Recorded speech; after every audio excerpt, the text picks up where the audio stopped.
Hello everyone, welcome into Deacon's NFL Talk. I'm your host Deacon. Welcome back to another episode on the channel, episode 52. This week is probably going to be a similar episode, timing-wise, length-wise, I should say, because this week we have 5 topics to get to. All of the topics are must-talk-about topics. Cannot wait to get to those. Then we have 4 quick hits, so I should easily beat the 2-minute timer for the 4th time in a row, I believe. We also have a decent amount of signings. Not a lot, but it's also not too small either. We have 2 cuts this week to get to. It's been really small cuts-wise and roster moves recently. Then we have 2 fifth-year options to get to, and then 2 reactions. So it's a lot of 2s this week. We have 2 reactions. We also have 2 videos we'll play in the quick hits and NFL news segment. We have 1 quiz and 1 question of the week. This is Deacon's NFL Talk.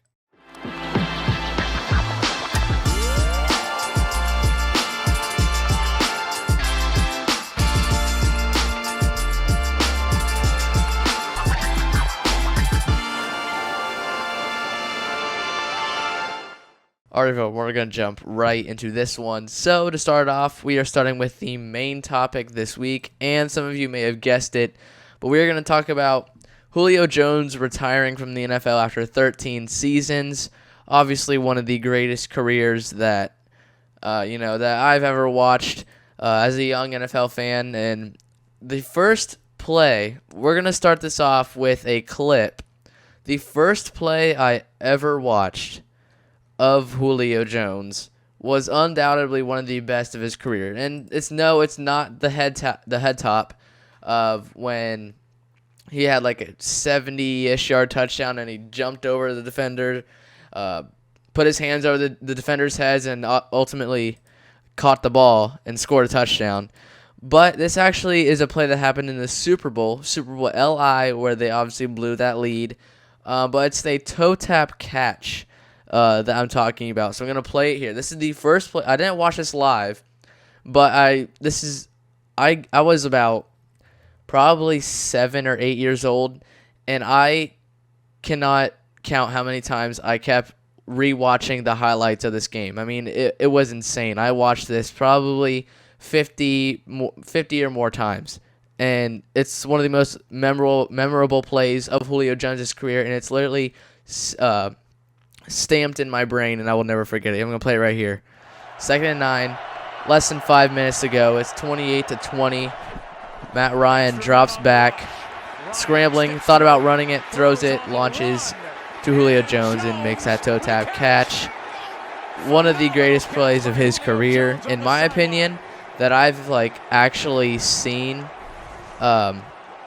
is the toe tap catch. I think this is probably the best play that he's ever done that I've seen personally.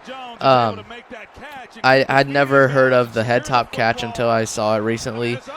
But obviously that's number 1 on many people's lists. But can we talk about how crazy this play is? I mean, Matt Ryan, there's no way that he gets this ball out. It looks like he should 100% run that, even though there's a linebacker in the area. But I mean, the fact that Matt Ryan threw that on the run and delivered it on the money to Julio Jones on the sideline, Julio Jones makes an incredible catch in the Super Bowl in a big moment, and you just can't draw it up any better than that. But yes, Jones earned 7 Pro Bowls and 2 first-team All-Pro nods, and he started his career in Atlanta, in which he played with the team for 10 years and finished his final 3 years with the Titans, Buccaneers, and Eagles. He did not play in 2024. Just, honestly, I think Julio, thinking back, all the receivers I've watched, I never watched Calvin Johnson, unfortunately. I never really saw Dez Bryant either. I never saw those receivers, but I'm pretty sure Julio Jones is the greatest receiver I've ever watched. I mean, you could make the argument for guys like Jamar Chase and Justin Jefferson, all the guys that are playing in the league right now, but I think Julio Jones is better than all of them. I think even as a Bengals fan saying Julio Jones is better than Jamar Chase, I would say that all time right now, obviously Julio Jones has been in the league much longer than Jamar has, and I feel like Jamar will be better by the end of his career. But as of right now, I'm taking Julio Jones over anybody that I've seen play in the league. And I've watched a lot of great receivers like Julio Jones. Like I mentioned Jamar Chase and um, Justin Jefferson. There's also some other guys that I've watched like longer ago too. I mean, I've watched Julian Edelman. He's not a receiver, but Rob Gronkowski. I've watched him play. There's just a lot of greats out there. I can't really think of anybody at the top of my head right now. I'm sure it'll come to me after the episode, but I mean, yeah, he's probably 100% without a doubt the best receiver I've ever watched as a fan. He recorded 914 receptions for 13,703 yards and 66 touchdowns in his career, which is insane. I mean, almost 14,000 yards. That's wild. And he didn't play this past year, so he could have had a lot more. But I mean, he also helped Alabama win the national championship in 2009. One of the greatest receivers to come out of that school, for sure. And Jones was the 6th pick in the 2011 NFL draft, and he was special. I remember I watched a video on like how Julio Jones became famous like a few years ago, and it was against the Colts, and like that's how his career started. It was against the Colts in that one game, and from then on it was just history, 100%. I mean, yeah, a great career, and it is sad to see him go, but don't be sad it's over. Be glad it happened. All right, we're going to go on to the second topic. We actually have another retirement. The Dolphins All-Pro left tackle Terron Armstead retires. One of the greatest tackles in the league. I'm trying to look back. Do we have 3 retirements? No, we have 2 retirements. Okay, I thought we had more retirements this week.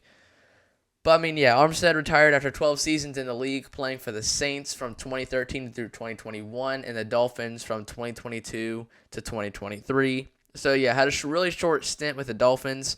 Yeah, he will be remembered as a Saint for the most part, protecting Drew Brees. And, I mean, that Saints team, though, I mean, with Drew Brees, Michael Thomas, Terron Armstead, I mean, the list goes on and on how great that Saints team was.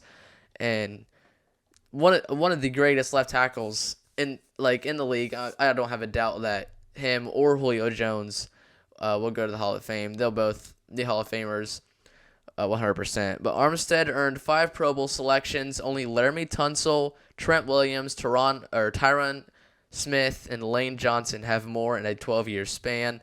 And those are some big names. I mean, those are big name tackles. These aren't just your average left tackles or just tackles overall. I mean, Laramie Tunsil, he's going to be a Hall of Famer. Trent Williams, he's going to be a Hall of Famer. Tyron Smith, when his career's over, he might be a Hall of Famer as well. And Lane Johnson, obviously, I feel like he'll be a Hall of Famer as well. So there's some big names in there. I mean, obviously, Tyron Smith, isn't he still a younger guy? I mean, he's not like young, but 30s-ish, maybe somewhere in there, early 30s, something like that. That's what I think of. Maybe I'm wrong, but yeah, I mean, Laramie Tunsil, Trent Williams, and Lane Johnson are expected to retire sooner rather than later. Lane Johnson actually contemplated retirement. But, I mean, yeah, in 2022, Armstead signed a 5-year, $75 million deal with the Dolphins. I mean, seeing that and looking back at it now, 3 years later, I guess, yeah, he wasn't as old as he was. I mean, Armstead will be turning 34 this offseason. So, yeah, I guess 3 years ago he was 31. So, yeah, I guess the Dolphins probably assumed, and I'm assuming Armstead assumed he had 5 more years left in him, but ultimately he retired early. And, yeah, I mean, he was ranked as a top 5 offensive tackle in 2024. So he was still producing at a high level and at a high age as well. So, I mean, there was really no slowing down whatsoever this past year. Normally when you see guys that are as old as he is, production kind of starts to slow down, and you don't really see guys like Julio and obviously Terron Armstead produce at higher levels like they did a few years ago. But, I mean, yeah, obviously tackle is different. You're still moving around a lot and you're protecting your quarterback, but I feel like tackles and offensive linemen overall really last a lot longer than all these skill position players. But, I mean, yeah, not taking anything away from Terron Armstead. Outstanding career he had in New Orleans and Miami as well. But I think when I hear Terron Armstead, I think of him being on the Saints. And I I don't see him being a Dolphin. Like, when I think of him, I think of him being a New Orleans Saint, and that's how I will always remember him. And yeah, we're going to go on to the third topic. The Raiders release corner Jack Jones after attempts to trade him. So yeah, this was something that happened early in the offseason. I guess the Raiders were trying to trade him, look for a trade partner. Ultimately did not work out. He registered 16 deflections, 69 tackles, and 3 interceptions in 16 games played this past season. So, I mean, yeah, this really is, I guess, looking back at it now, knowing that they were going to trade him if there was if somebody had interest in him. Didn't work out. And now the Raiders just have a much bigger need now at corner. I mean, obviously knowing that he was going to be off the roster, which kind of shocks me. I mean, wasn't he the team's best corner? I feel like he was, and it doesn't make a whole lot of sense to cut him. I mean, maybe there's a backstory behind this. I'm no Raiders fan, so I'm not getting all of the insight. Maybe there was issues with how much money he wanted. Maybe he wanted more than what he was worth. I'm not sure. I'm no Raiders fan, so I'm not into all of that. But he started his career with the Patriots and allowed an 88.6 passer rating in 2024, which is, I guess that makes sense. That kind of sums it up. Yeah, wasn't it 2023 or something where he had a solid year? It was 1 year. It was either last year or 2 years ago where he had a really solid year and became one of the NFL's best corners. I mean, I want to say top 5, maybe top 10, top 15, I would say. He was pretty solid, though. But because Las Vegas released him, teams will not have to give up a compensatory pick to sign him to a deal.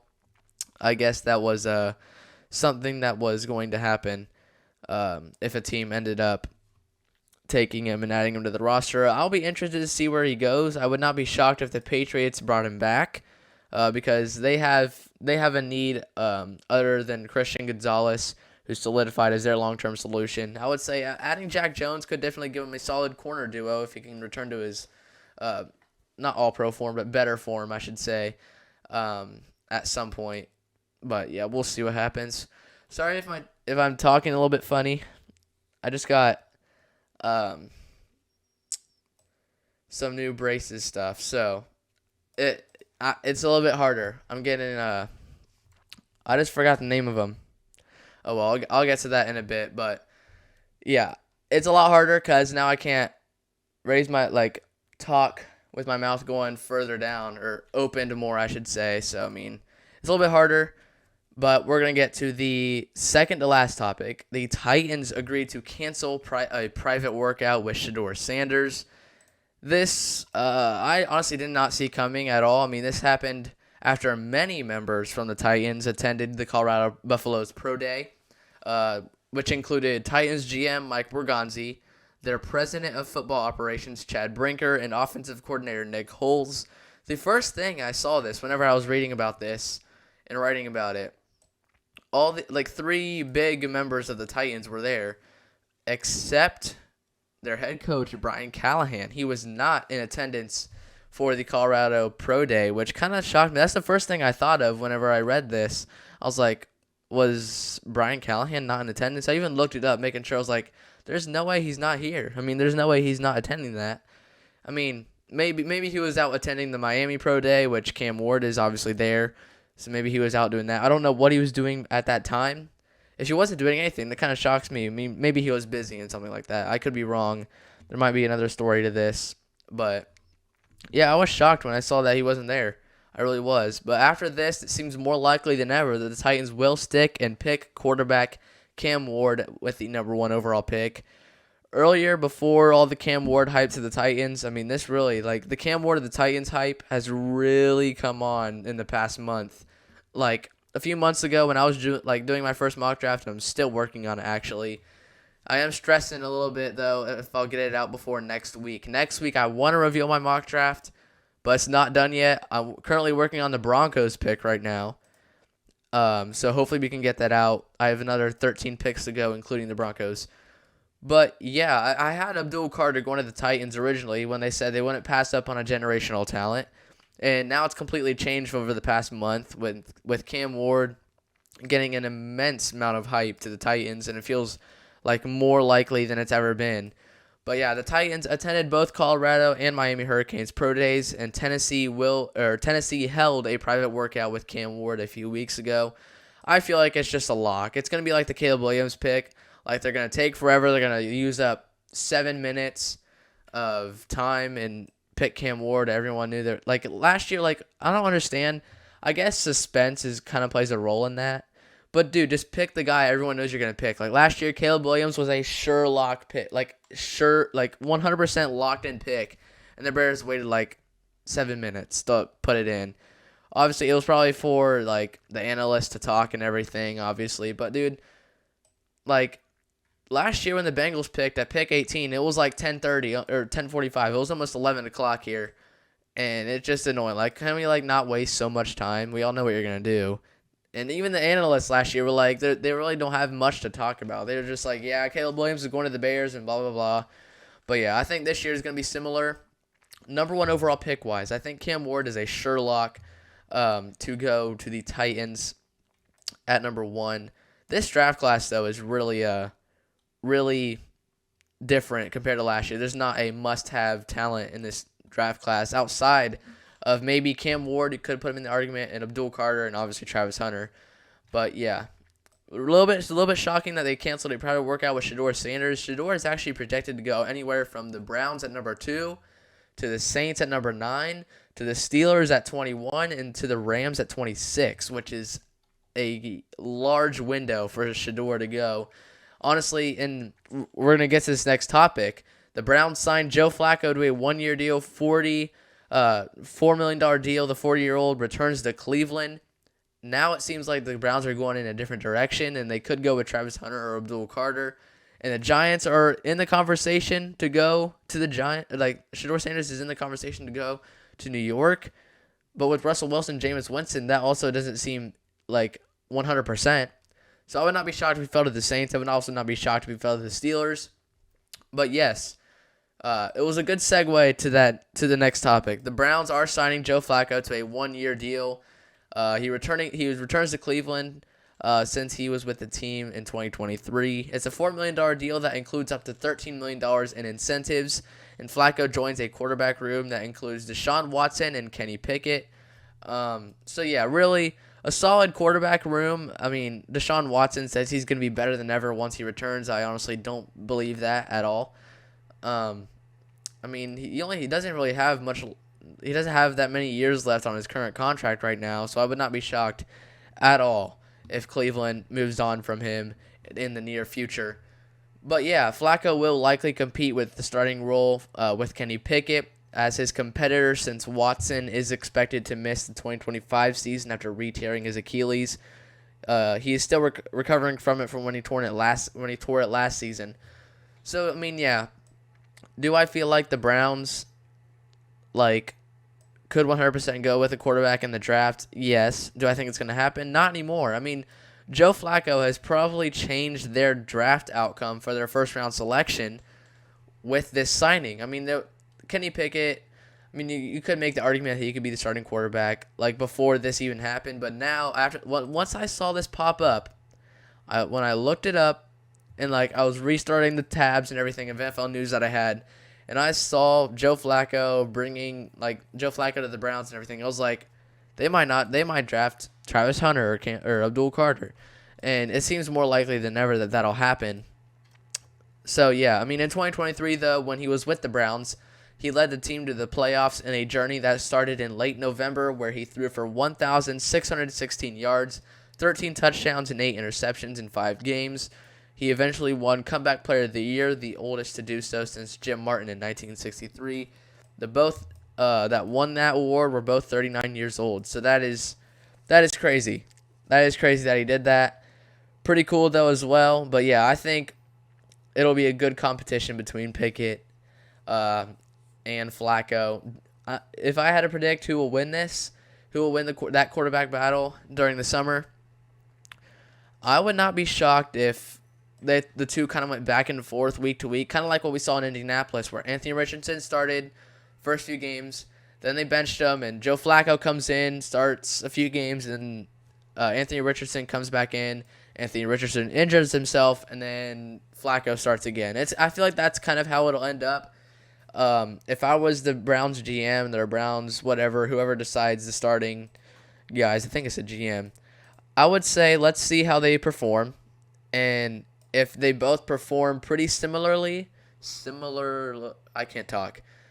If they both perform similar, I would say I'd put Kenny Pickett in only because he's younger. If Kenny Pickett doesn't do good for the first few weeks, I'll see what Joe Flacco can do. Right now, this year, I'm really just using Joe Flacco and Kenny Pickett as bridge quarterbacks.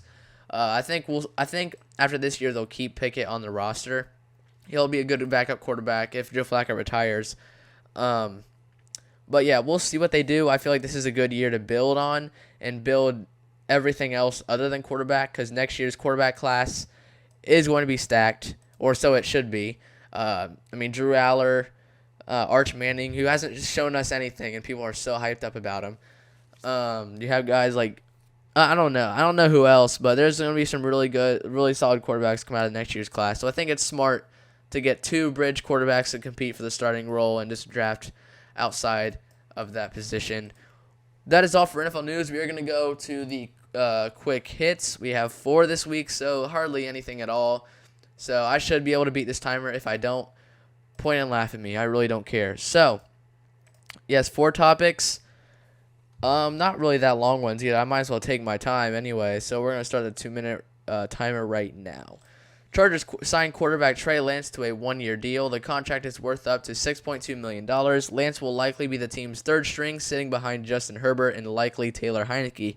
In 12 games and 5 starts, Lance has tallied 81 completions, 1,063 yards, 5 touchdowns, 4 interceptions, 276 rush yards, and 1 touchdown on the ground.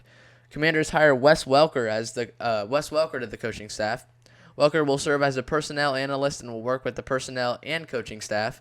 Welker played for the Dolphins, Patriots, Broncos, and Rams before retiring in 2015, and no undrafted player has more receptions than Welker. Tyreek Hill involved in domestic violence. No charges have been filed. Hill's mother-in-law, Vaccaro, said Tyreek threw a computer on the floor and grabbed his daughter. Vaccaro says she was filing a divorce for Hill and his wife, Keita, I don't know how to say that. That's crazy. Last one, Puka Nacua wants to play professional basketball once he retires from football. Nacua says he plans to retire when he's 30 and move to play basketball overseas. Nacua is 23. That is a timer. We finished at like 50 seconds left, something like that. I don't know. But yeah, I guess Puka Nacua wants to play overseas basketball. I'm going to play a video here of what he said on Julian Edelman's podcast. I'm going to play it.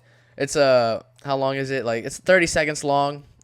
And he was asking, because I guess Edelman saw the rumors, or not rumors, but I guess Edelman saw that Nacua wanted to retire at 30 years old, and so then he asked him about what his future would look like. I'm going to play it right here. I saw some of these headlines, bro. Are we retiring at 30? I want to go play overseas basketball. Like, I'm sure I could go to another country that only 25% of the world's ever heard before, get ownership in the team, and I'm going to get 25 shots up a night. I'm going to be the coach. I'm going to sub my own minutes in, and then I'm going to make sure that we're getting ticket sales at the end of it. I'm like, try to work some actual business. But in order to go buy that team, they don't need to know that you're going to retire at 30. Yeah. Because we're trying to get them. After we win that Super Bowl, hopefully it'll be a done deal. There's no questions about it. Like, they want me to stay here, hopefully make LA my home. So, yeah, there it is. So, it sounds like he wants to be, like, the GM, coach, whatever you want to call it. And, honestly, that's a lot of work, to be honest. I mean, he wants to be the coach and a player at once. I mean, that's obviously a lot of work and everything. But, I mean, I could see him doing that. I mean, 25% of the country knows. I could 100% see that if there's country out there that needs basketball or needs a sport. Honestly, I could see him going. I can see him doing that, but I just honestly can't see him being a coach and everything. I'm not saying he shouldn't try. 100% should. I think it'd be pretty cool, but yeah, retiring at 30, I guess that's his plan. So he's also pretty solid at basketball. I mean, if you watched like the Celebrity Game a few years ago, he looks pretty good. I mean, I could definitely see him making a professional career out of that. But yes, we're going to go to the signings. We also have reactions. Did I not say that? I did not mention that. We have not signings. we have reactions this week. I forgot to mention that. So we're going to get to that after we do signings and cuts. Bears signed quarterback Case Keenum, offensive lineman Bill Murray, defensive lineman Jonathan Ford, defensive lineman Daniel Hardy, defensive lineman Chris Williams, defensive back Amir Speed, and corner Nishan Wright. Broncos signed linebacker Dondre Tillman and tight end Lucas Kroll. Chiefs signed defensive end Janarius Robinson and safety Mike Edwards. Jets signed safety Tony Adams. Falcons signed corner D. Alford.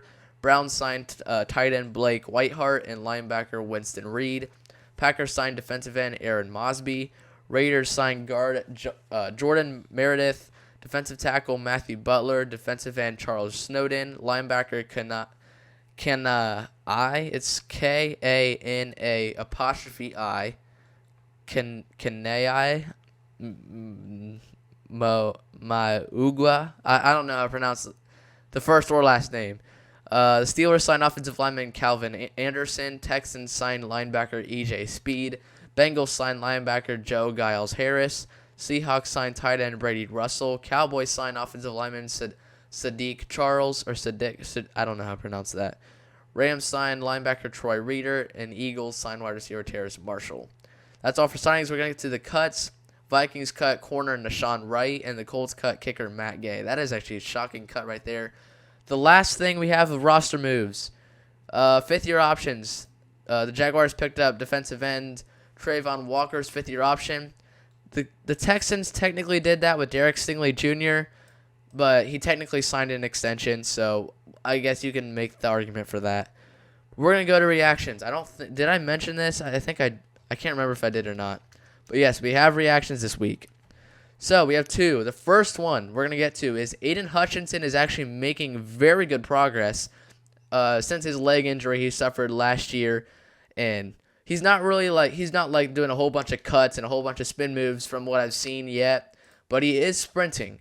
And that is very good progress. He is sprinting.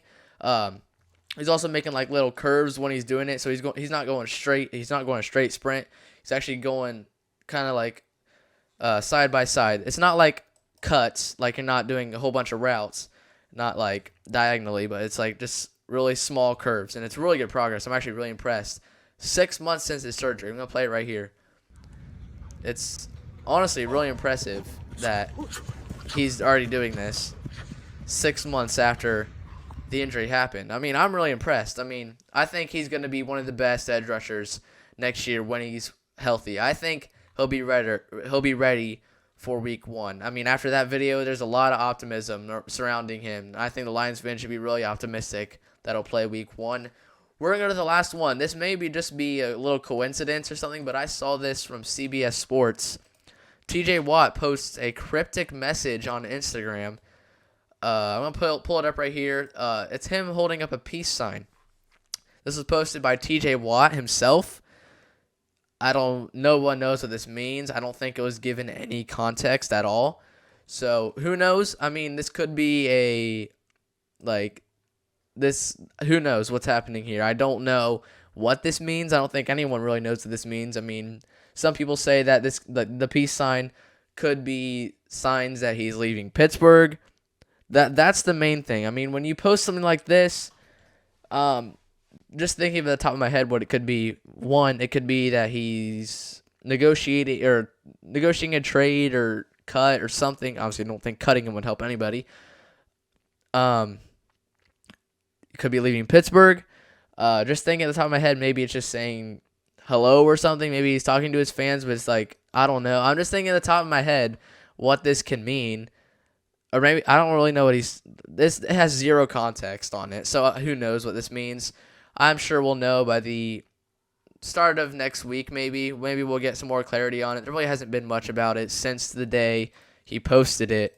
So it really hasn't been much about it. But before we go on to the quiz and the end of the episode, we're going to see if there's any more NFL news. Quarterback Drew Lock agrees to terms to return to the Seahawks. This is according to NFL.com. Let me see. Is there any information on the deal? So that's pretty big. So, I mean, now that you have Sam Darnold and Drew Lock. So let me see. I'm not really seeing a whole lot about the deal. I don't think it's official yet. I don't know. We also have another one. Texans are signing safety Jalen Petrie to a 3-year, $39 million extension. That is a really good deal for the Texans as well. So some solid deals right now. I'm interested to see, though, like what the details of the Drew Lock deal are. I'm going to look it up. Maybe it's not announced yet. Sometimes this will happen. Sometimes that's what happens. I'm not seeing much. I really want to get this. I want to know how long. I mean, it's probably a short stint, like a 1-year deal possibly, because I mean he was already on the Seahawks roster. I'm not seeing anything. I don't know. Yeah, even like Spot Track, which has all the contracts on it, they don't even have any information on the deal yet. So I will probably see. We'll see probably by tomorrow, later today. Maybe I'm blind. I don't know. I could be wrong. Maybe it's out there. I just don't see it yet. But anyway, we're going to go into the quiz. All right, this week we had which NFL team has the most losses of all time? Not just of recent seasons, but of all time. The Lions, Cardinals, Jaguars, or Giants. Guess what? Did I do that for the 4th straight time? I'm looking back. So that's 1, 2, 3. I'm looking here. Okay, we have 3-peat. We have the 3-peat. We got the 3-peat. I got 3 in a row that I've made you guys guess the wrong answer. Let's go. Detroit Lions, 65, or excuse me, Jacksonville Jaguars, 10%. Arizona Cardinals, 10%. Giants, 15%. And the Lions, 65%. Honestly, the Giants and the Lions make sense. The Lions make 100% because, I mean, they've really never been good until recently. But, yeah, honestly, I probably, when I saw this, I would have never guessed the Cardinals. To be honest, I was kind of shocked when I saw that the answer was the Cardinals. But, yeah, the explanation was the Arizona Cardinals had the most losses all time with 812. I don't know if I threw anybody off, but I'm pretty sure the moment I posted that quiz, I had just posted a short that said the NFL teams with the most losses in the last decade. Okay? In the last decade. So that number 1 team was the Jaguars, which is why I put the Jaguars in there, even though they weren't even in the top 15. I thought I could get some of you guys, and I got 10% of you, which is, I guess it worked for some. Maybe it didn't. Who knows? We're going to go on to the question of the week. The question of the week is, should the NFL change the playoff seeding format, yes or no? No, 41%, and yes, 59%. For those of you who said 59% yes, I disagree. Like, I kind of like the feeling of, like, knowing winning the division gets you in. I feel like it's a lot. Just don't make it as complicated. I mean, the college football playoff thing, they just switched to that. The top 5 seeds, like main conferences, the big conferences, like the Big 12, Big 10, SEC, and ACC. Is there 4? No, then there's like a group of 5 qualifier. And they do like whoever wins those conferences gets a bye or gets an automatic qualifier. And I kind of like that. I feel like that's the NFL does that right now. I don't think it's officially announced what they'll do yet, but I agree with the people who said no. I feel like, I mean, yeah, you can make the argument. Yes, the Vikings went 14 and something last year, 14-3, and made the 5 seed and played the Rams. I mean, they were falling off anyway. I mean, honestly, you lost. Sure, you had a really good record, but you lost. You lost the game. You could have put yourself in a much better position with the number 1 seed. You didn't. The Lions beat you. Just move on from it, honestly. I feel like they should keep the seeding how it is. That's how I like it. Maybe some of you guys are different. Maybe you guys want this to change. I'm sure the Vikings fans might want it to change soon after this. After like they had a 5 seed with a 14-3 record. It makes sense that they could opt to change this, but in my opinion, I don't see it happen. I don't want it to happen. I think it could happen, but before we go, I guess the Bengals are close to finalizing a deal with the Paycor Stadium or like the Hamilton County or whatever. So I guess it's very optimistic that the Bengals are going to be staying in Cincinnati.